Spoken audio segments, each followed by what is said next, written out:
welcome back, and today's video is all about humans and bacteria. That sounds weird, but that's true. Actually, this video is about the health of your digestion because it's actually absolutely connected with your overall health. And sometimes people really underestimate this really important function of your body, proper digestion, and this is not a good thing to do. So I will try to tell you about some really simple things you could do so you improve your digestion, and this way you will help your body to heal itself. So in addition to say that, poor nutrient absorption, bad digestion can lead to all other kind of diseases like acid reflux, like indigestion, like IBD, which is the abbreviation for irritable bowel disease. And all other uncomfortable conditions.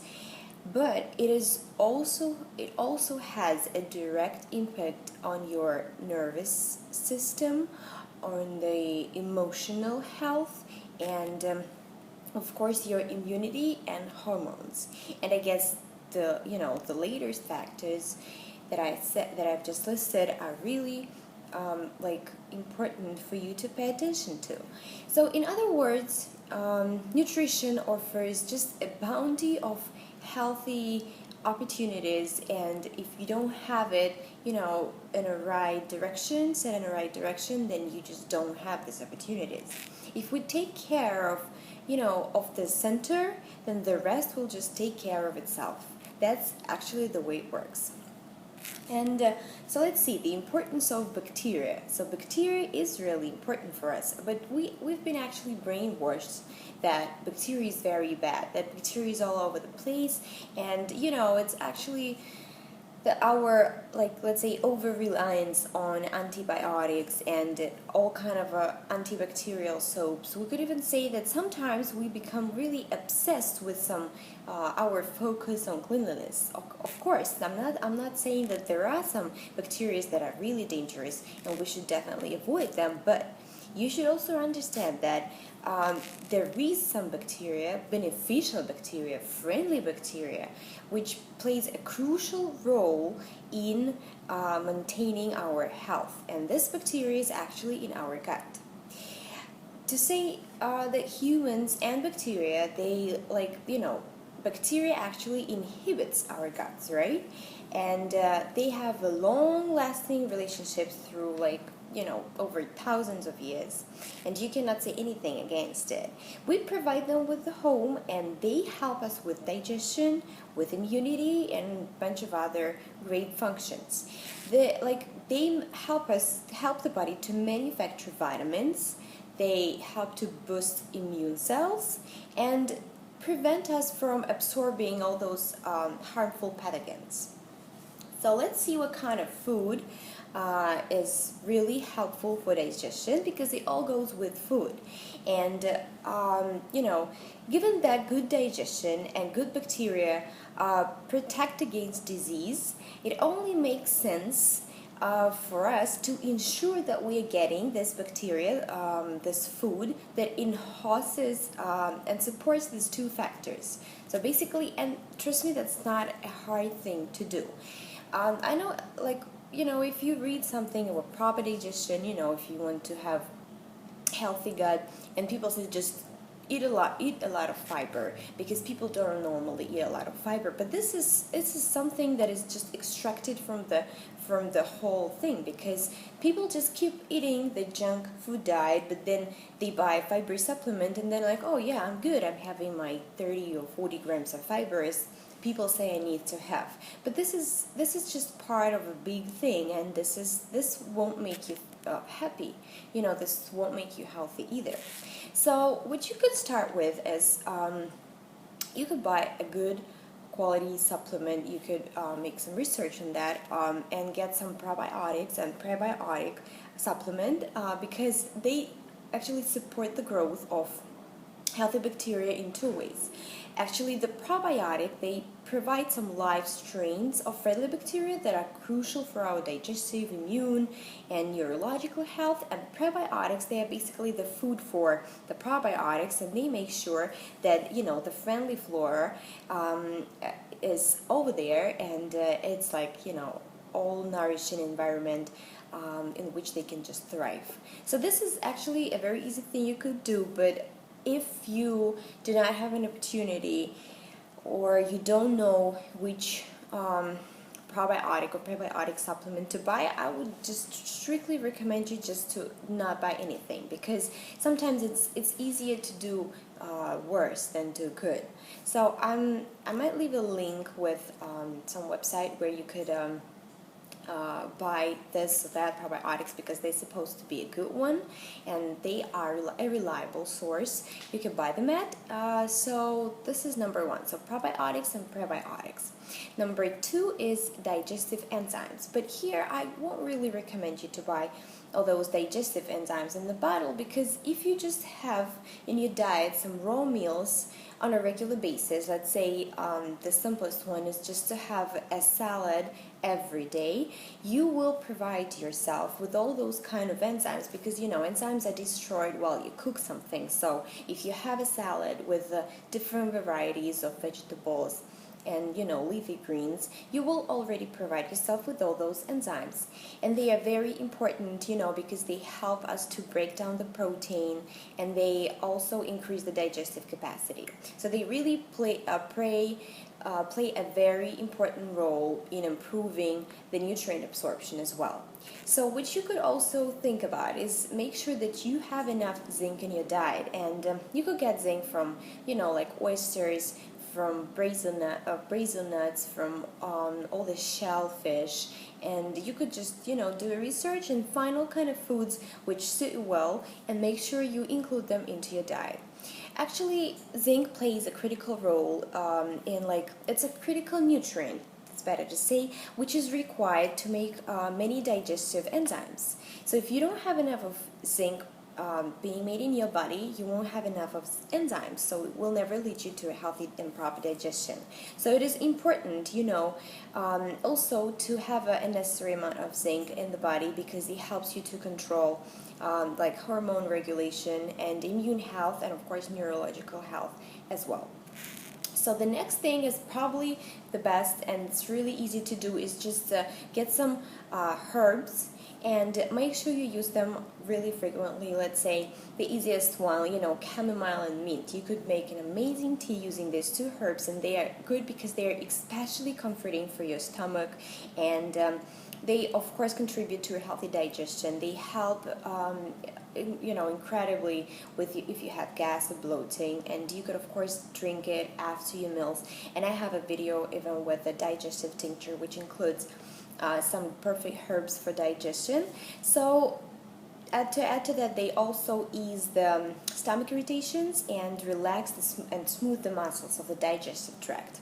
You could also consider such herbs as ginger, make some wonderful ginger tea, and then even cinnamon, make sure it's a good quality cinnamon, and then probably that will be it.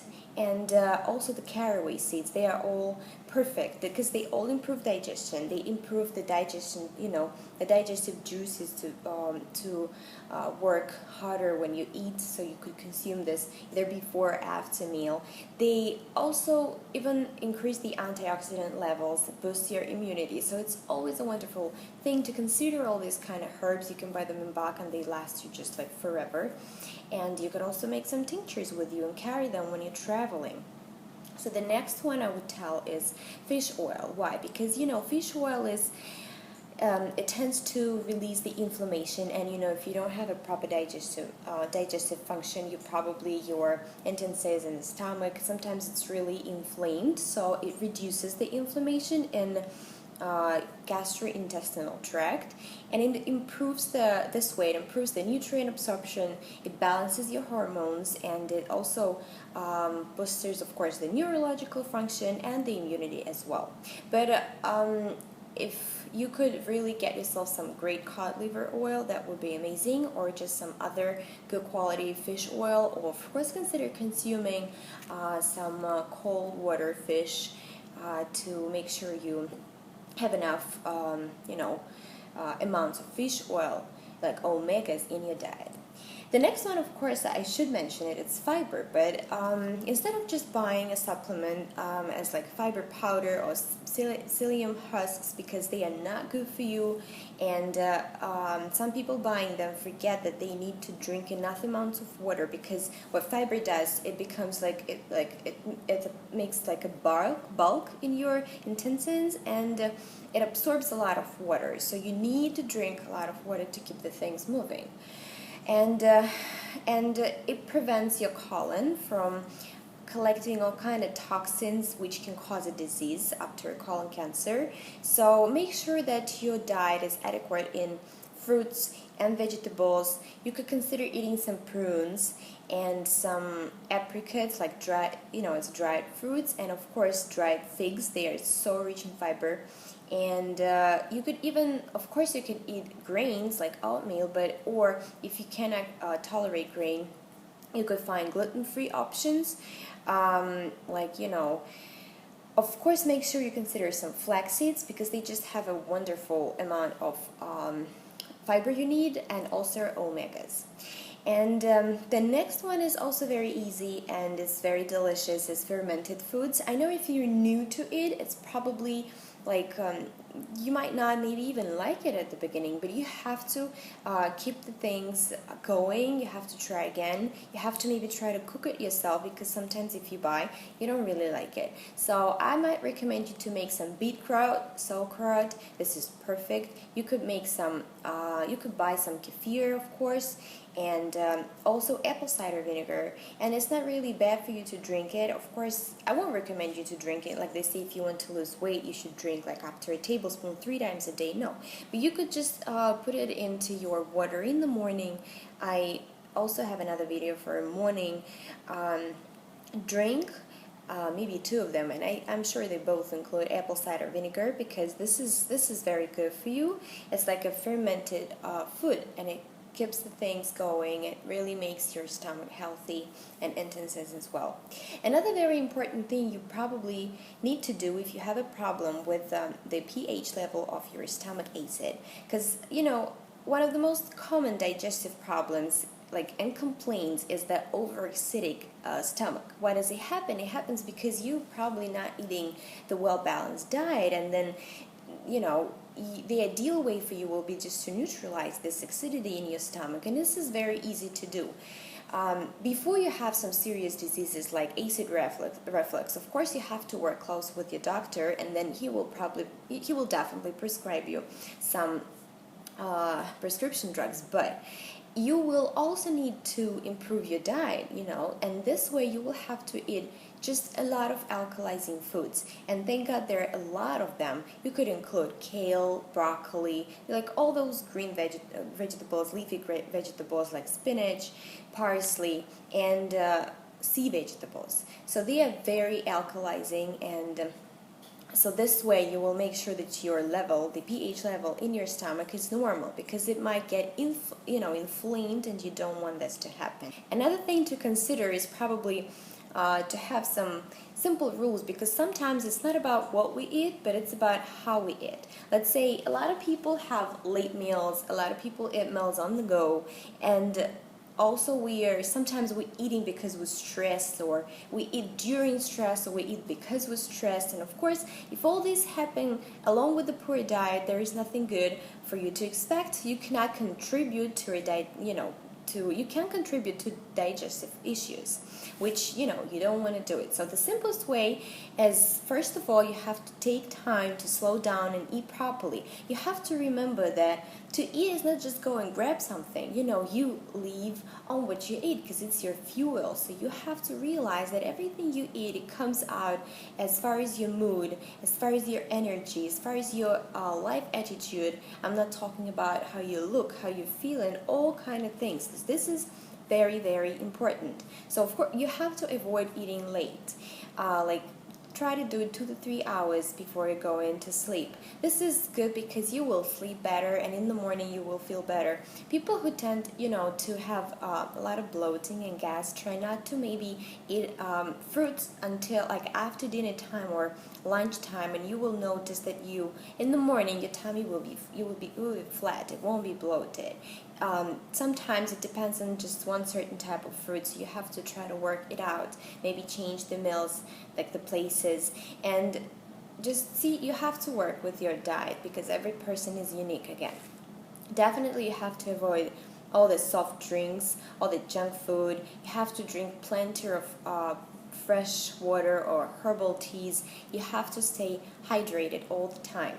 And it's also like the experts say that, and this actually makes a lot of sense, that you do not need to drink a lot of water during the meal because it will dilute the digestive fluids. So it's the best thing for you to drink half an hour or 1 hour after you eat. Another thing is you have to find healthy ways to relieve the stress. Healthy ways meaning you shouldn't drink any antidepressants. You have to try to meditate or try some yoga, something that works for you. And trust me, it's not about the time, it's all about how much you want it.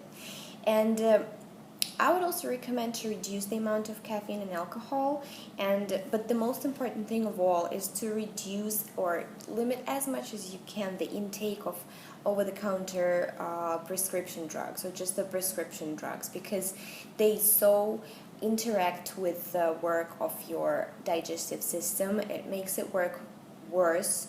Of course, I'm talking about a lot of antibiotics, and if you have to drink them, make sure that afterwards you try to do as much as you can to eat a lot of fermented foods, kefir, buy some probiotics, because you need to bring back your gut flora health, because how the antibiotics work. They kill all the bacteria. They don't care, the bad as well as the good. So you need to bring good bacteria to thrive in your gut again, and that's actually a job to do. And in the end, I just want to mention which foods you probably need to avoid. Of course, the dairy will go first on this list because it's like one of the top offenders, because simply a lot of people cannot tolerate the milk, sugar, lactose, right? And then if you feel diarrhea, if you feel bloating, gas, or constipation after you eat dairy products, you have to eliminate them and again go with the fermented options like cultured butter, like raw milk, and raw milk for those who cannot tolerate it because it was pasteurized. So you have to see which works good for you. And then another thing is gluten, because a lot of people cannot digest gluten. You can find gluten in the rye, wheat, in the barley, and it could really interfere very hard with your digestive capacity, and it really gives you a lot of bad issues, like if you're feeling chronic fatigue, if you have skin diseases, if you have behavioral, you think that your behavior is not normal, you're very nervous, you have some autoimmune disorders, a lot of things, and you probably even have celiac disease. So you have to consider these things because they might give you a lot of damage to your health, and they inflame your digestive tract very bad. So you have to make sure you are aware of that. And in case you see that sometimes if you eat something you have some rashes, or you think that your skin reacts to something else, you have to not forget that sometimes a person can be simply allergic to this food or that food. You could do a test, in the laboratory, but also you could just try to figure out which food triggers your symptoms. But don't forget that sometimes the food doesn't make the reaction right away, so you have to really limit what you eat and then try one by one and figure what it is. And of course, processed food should be never on your list because it has so many ingredients in it that are not natural, and they will cause your digestive problems. Maybe not right away, but on the long term they will, and that's why it should be completely eliminated. So I hope this tips will really help you, and they will, because they are so important, and thus they are so easy to keep on a daily basis. And I wish you all the best. If you have any questions, please ask me. If you like this video, please put the thumbs up, subscribe to the channel if you haven't yet, and I wish you all the best.